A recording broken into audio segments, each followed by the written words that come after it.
Hello বন্ধুরা, তোমরা সবাই কেমন আছো? আশা করি সবাই ভালো আছো। আজকে আমি সকাল সকাল বেরিয়ে পড়েছি মালদাতে যাব বলে।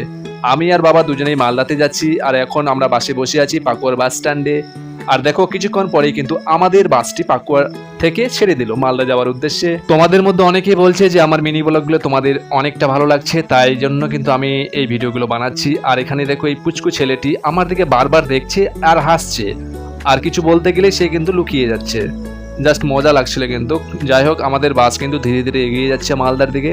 আর দেখো মালদার যেতে যেতে যা পরিবেশটা, ও জাস্ট অসাম।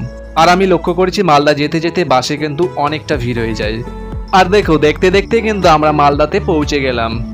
আশা করি তোমরা লোকেশনটা দেখে বুঝতে পেরে গেছো আমি মালদার ঠিক কোথায় এসেছি। হ্যাঁ বন্ধুরা, আমি কোর্টে এসেছি। আর কোর্টে আসা মানেই বুঝতে পারছো এখানে শুধু পুলিশ, উকিল আর বিচার চাওয়ার লোক। সত্যি বন্ধুরা, কোর্টে আসলে আপনারা বুঝতে পারবেন যে দুনিয়াতে কি হচ্ছে। সত্যি বন্ধুরা, কোর্টে আসলে আপনি দেখতে পাবেন দুনিয়াতে কত রকমের ঝামেলা চলছে। বন্ধুরা, কোর্টের কাজ শেষ করে আমরা ফলের মার্কেটে চলে আসলাম। এবং কোর্টে আমি বেশি ভিডিও করিনি, কারণ কোর্টে ভিডিও এলাও আছে কিনা সেটা আমার জানা নেই। আর আমরা এখান থেকে ফল কিনে কিন্তু বাড়ি চলে যাব। তো তোমাদের ভিডিওটি কেমন লেগেছে কমেন্টে অবশ্যই বলে যাও। আর আজকের এই মিনি ব্লগটি এই